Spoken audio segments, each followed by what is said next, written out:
ఉత్తమ్ కుమార్ రెడ్డి గారు కలిసే ప్రయత్నం చేసిరా? హుజురాబాద్లో ఎమ్మెల్యేగా గెలిచిన తర్వాత కలిసిరా? ఆయన ఫోన్ చేసినా కనీసం ఫోన్లో సంప్రదింపులైనా? ఫోన్లో ఇప్పటిదాకా కూడా కలవలేదు, మేము చేయలేదు. తను మీకు క్లారిటీగా చెప్పిన తమ్ముడే ప్యాకాటనే.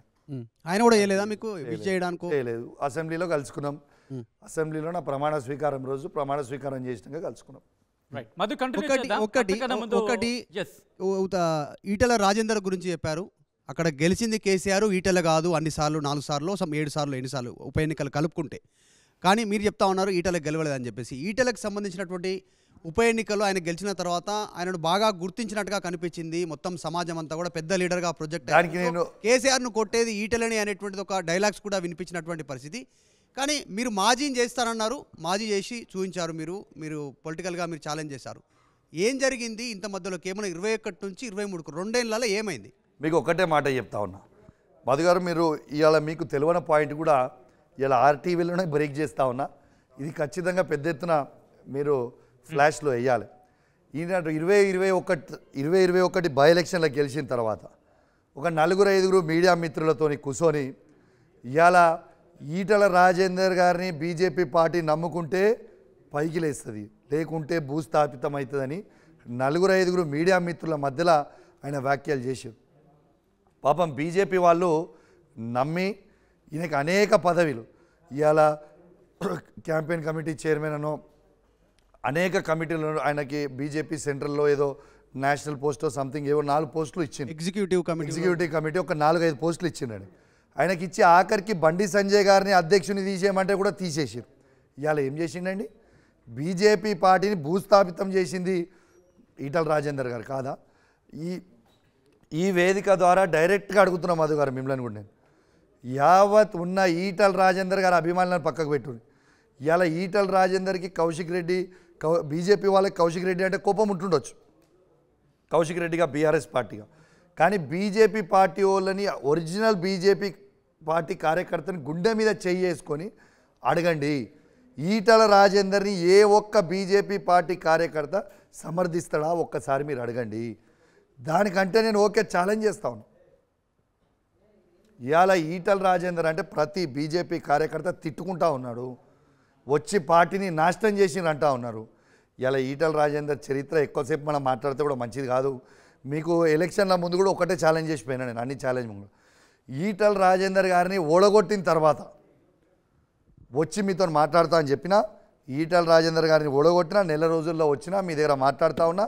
ఇలా దమ్ము ధైర్యం ఉంటే ఆ రోజు ఈటల రాజేందర్ కూడా నన్ను ఛాలెంజ్ చేసిండు, ఓడగొట్టి వచ్చి మాట్లాడమని చెప్పి వచ్చారు టీవీ ముంగట అన్నాడు. ఓడగొట్టిన బాజాబ్తూ వచ్చి నిల్చున్నా, దమ్ముంటే ఆయనను కూడా వచ్చి రమ్మని చెప్పండి ఒకసారి, ఇద్దరిని చర్చ పెట్టి.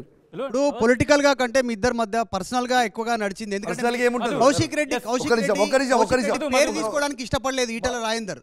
కౌశిక్ రెడ్డి మధు గారు పేరు తీసినా ఇష్టపడపోయినా ప్రజలు అవకాశం ఇచ్చిర్రు. రెండోసారి ఆయన కూడగొట్టినా, కొడితే బుల్లెట్ దిగిందా లేదా లెక్క, గంతే, దట్స్ ఆల్ ఆన్సర్. ఇట్లా గెలిచినాం అట్లా అన్ని కాదు, కొడితే బుల్లెట్ దిగిందా లేదా లెక్క. తెలంగాణలో రాజకీయాలలో సర్వం ఉంటే అన్ని ఇట్లా గెలిచిన అట్లా గెలిచిన, నువ్వు కూడా 21 గెలిచినప్పుడు ఇట్లా గెలిచినావు అట్లా గెలిచినావు, ఈ 4 సార్లు అని మేము కూడా చెప్పొచ్చు కదా. 7 సార్లు నువ్వు చేస్తే ఆయన గెలిస్తేనో ఆయన చేసిన పనులేమో సంసారం, ఎదుటోడు చేస్తే వ్యభిచారం అంటే నడవదు. నంబర్ 1. నంబర్ 2, నేను ఒక్కటే మధు గారు, ఆర్టీవీ ద్వారా ఈటల రాజేందర్ గారికి సవాల్ విసురుతా ఉన్నా. నిన్ను ఓడగొట్టిన తర్వాత వచ్చి నిల్చోమని చెప్పినావు, నిన్ను ఓడగొట్టినా వచ్చి ఇదే స్టూడియోలో నిల్చున్నా, నీకేమైనా చర్చకి రావడానికో నీకు దమ్ము ధైర్యం ఉంటే ఇదే ఆర్టీవీ మధ్యలో ఇట్లాంటి బెంచ్ పక్కన వేస్తా, ఇద్దరం కలిసి మాట్లాడదాం. తా నువ్వేంది నేనేది, నువ్వేం చేసినావు హుజురాబాద్కి, కేసీఆర్ గారు ఏం చేసిండు హుజురాబాద్కి, మొత్తం చర్చ పెడదాం. యావత్ ఆర్టీవీ నుంచి మొత్తం ప్రపంచం అంతా చూసుకుంటే ఇంకెన్ని రోజులు అబద్ధాల మీద చర్చకు మీరు ఆహ్వానిస్తున్నారా? అరే రెడీ, ఛాలెంజ్ ఓపెన్ చేస్తున్నా కదా మధు, దమ్ముంటే రమ్మని చెప్పు. నువ్వు ఏ ఆది రాత్రి రమ్మని కౌశిక్ రెడ్డి వచ్చి ఉంటాడు, నేను గ్యారెంటీ ఈటల రాజేందర్ వస్తుండనా. కౌశిక్ రెడ్డి గారు మీరు రావాలని చెప్పు, గంట సేపులో నేను రాకపోతే నా పేరు కౌశిక్ రెడ్డే కాదు. ఆయన ఎప్పుడు రావాలి, ఎందుకంటే ఆయన ఏం చేయలే, ఆయన ముచ్చట ఆయనకు తెలుసు. ఆయన రాడు, ఆయన రావాలి సార్, రావాలని కోరుకుంటున్నాను, రాడని నేను ఎందుకు అనాలి. మధు గారు మిమ్మల్ని రిక్వెస్ట్ చేస్తున్నాను, నాకు కూడా ఒకటి ఉంది, ఓడగొట్టిన తర్వాత ఒక్కసారి ఆయన ముఖం చూడాలని నాకు కూడా ఉంది. ఒకసారి పిలిస్తే యావత్ హుజురాబాద్ ప్రజలు మొత్తం ఏం చెప్తారో అనేది, ఆయన కూడా ఏం చెప్తాడు, ఆయన అభివృద్ధి బాగా చేసినా అని చెప్తుంది కదా. ఇక్కడ ఆయన అభివృద్ధి ఏం చేసిండో చూసి చెప్దాం. మీరు ఒకటి అంటారు తెలంగాణలో బీజేపీని భూస్థాపితం చేసింది ఈటల అని చెప్పేసి. ఎట్లా భూస్థాపితమైంది? గతంలో ఒకటి సీట్లు గెలిచింది, 8 సీట్లు వచ్చినాయి. సీనియర్లు ఓడిపోయి ఉండొచ్చు, 8 సీట్లు గెలిచింది. అసలు భూస్థాపితం అంటారు, ఆయనకు భూస్థాపితం ఏం సంబంధం? ఇలా ఆయన ఏం చెప్పిండు? నన్ను నమ్ముకోండి, నన్ను నమ్ముకుంటే మొత్తం గవర్నమెంట్ ఫామ్ చేస్తాం, నేను నరేంద్ర మోడీ గారి కంటే పెద్ద లీడర్ని అవుతా, నేను ఒక ముఖ్యమంత్రిని అవుతా, ఈ రాష్ట్రాన్ని ఎట్టు పరిస్థితుల్లో తీసుకొచ్చి మొత్తం బీజేపీని కూసబెడతా అని చెప్పి పాతాళ లోకల్కి ఇలా పండబెట్టింది ఈటల రాజేందర్ కాదా? ఇది నేను చెప్తానేను మధు, ఇది నా లాజిక్ కాదు, ఇది hardcore any BJP party కార్యకర్తని మీరు అడగండి, చెప్తారు. రైట్ మధు, కంటిన్యూ చేద్దాం. కౌశిక్ రెడ్డి ఎమ్మెల్సీ అయిన తర్వాత ఒక వివాదాస్పద ఫోన్ కాల్ బయటకు వచ్చింది. ఆ వివాదాస్పద ఫోన్ కాల్లో చాలా కాంట్రవర్సీ స్టేట్మెంట్, ఒక రిపోర్టర్తో మాట్లాడిన స్టేట్మెంట్. ఒక్కసారి ఆడియో విన్న తర్వాత కంటిన్యూ చేద్దాం. Audio please. బరాబర్ ఇచ్చేస్తా, నువ్వు రారా ఒకసారి నీతో కూడా మాట్లాడేది. అన్నా నువ్వు ఏదో డాగులు వేస్తే అందరికి నాకేసినట్టు నాకు వేస్తే మంచిగుండదు బిడ్డ, చెప్తున్నా నేను, గుర్తుపెట్టుకోను. నీకు మంచి మర్యాదగా నువ్వు మంచిగా చెప్తున్నా నీకు. సరే నో ప్రాబ్లం, నువ్వు ఫోన్ రికార్డ్ చేసుకుంటున్నావు కూడా నాకు తెలుసు, రికార్డ్ చేసుకో, నో ప్రాబ్లం. అఫీషియల్ గా ఇప్పుడు నేను పోలీస్ కంప్లైంట్ కూడా ఇస్తున్నా మీరు చేసే పనులకి.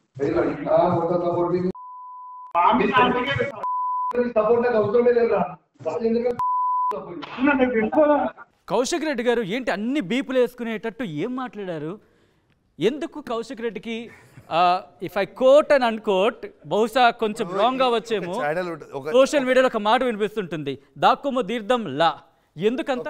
మీకు ఒకటి చెప్తా, ఒక ఛానల్ వ్యక్తిగతంగా ఈటల రాజేందర్ గారు తనకి స్పాన్సర్ చేసి పదే కౌశిక్ రెడ్డి గారి మీద నెగిటివ్, ఇప్పుడు ఒక న్యూస్ ఛానల్ పెడదాం, దేనికోసం పెడదాం? You show the facts, no problem. నువ్వు పులిసి అన్ని విధాలుగా నువ్వు కౌశిక్ రెడ్డి గారి దగ్గర నుంచి లాభపడి అన్ని విధాలుగా కౌశిక్ రెడ్డి దగ్గర తీసుకొని అన్ని విధాలుగా సహాయాలు తీసుకొని సహకారాలు తీసుకొని రోజు బ్లాక్మెయిల్ చేస్తే భయపడేది ఎవరండి? రోజు బ్లాక్మెయిల్ చేయాలా? పొద్దున్న లేస్తే బ్లాక్మెయిల్ చేయడం, పొద్దున్న లేస్తే కథ చేయడం, వాట్ ఈస్ దిస్? బట్ దానికి కూడా ఒక సమయం ఉండాలి, సహనం ఉండాలి కదా. కౌశిక్ రెడ్డి గారు 2 రోజులు సహనం పాటిస్తానండి, 15 ఏళ్ళు సహనం పాటించిన, ఇంకెన్ని రోజులు పాటించమంటారు?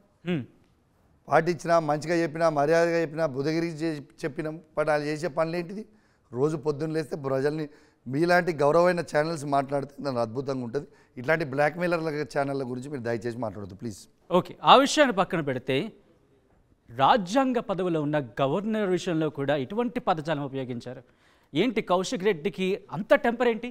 మీకు ఒక్కటే చెప్తా ఉన్నా, నేను ఆ రోజు గవర్నర్ గారిని నేను అన్నది, please take the essence of what I said she was sitting on the files.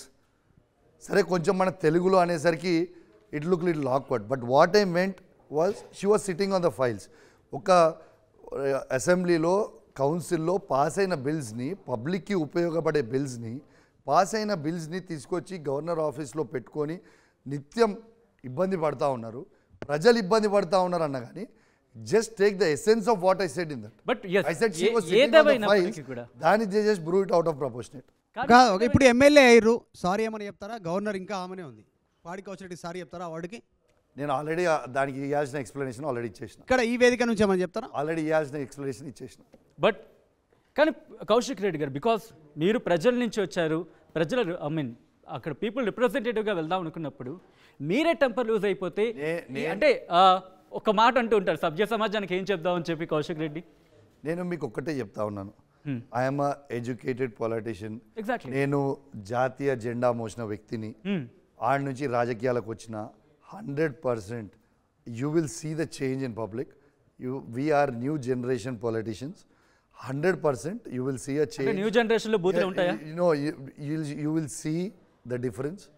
నువ్వు సి సందర్భం రాజకీయాలు బట్టి ఎంతోమంది అట్లంటే ఇవాళ ఉన్న ముఖ్యమంత్రి ఏమైనా సంసారా? ఆయన అనలేదా? ఆయన ఎప్పుడు తిట్టలేదా ఎవరిని? ఇప్పుడు ఉన్న మంత్రులు ఎవరిని తిట్టలేదా ఎప్పుడు? అరే రాజకీయాలు అన్నప్పుడు సహజం, కొన్ని ఓసారి అయితే పోతే వస్తూ ఉంటాయి. నేను ఒక్కనే కాదు అనేది, సమాజం మొత్తం అట్లనే ఉన్న పరిస్థితిలో ఉంది. నేను అంటా అంటే ఆ సిచ్యువేషన్ అనేది ఆ విధంగా క్రియేట్ అయింది తప్పితే ఆ సిచ్యువేషన్ సందర్భంగానే ఎవరినో తిట్టాలనో, ఎవరినో దూషించాలనో, ఎవరినో అవమానపరచాలనో, ఎవరినో కిందిపరచాలనో ఉద్దేశం కౌశిక్ రెడ్డి. ఒక్క మాట, కెమెరా సాక్షిగా కొన్ని కోట్ల మంది చూస్తుంటారు, ఈ రోజు నుంచి అటువంటి అసభ్య పదజాలను నేను వాడనని చెప్పి ప్రజలకి ప్రామిస్ చేయగలరు? 101%. ఎప్పుడు కూడా మనం ఎవరిని కూడా ఇబ్బంది పెడదామని మనం వాడలేదు. 100% అట్లాంటి పదాలు వాడడం కూడా కరెక్ట్ కాదు. డెఫినెట్గా will you promise? Yes, it is done.